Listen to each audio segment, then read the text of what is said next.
చేసి నేనెట్లు మరచుందురా. కంసుణ్ణి సంహరింప సద్గురుడు అవతారమెత్తెనప్పుడు దేవకీ గర్భమునను కృష్ణావతారమై జన్మించెను.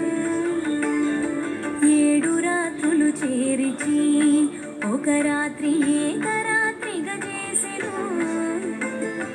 ఆదివారము పూటను అష్టమి దినమందు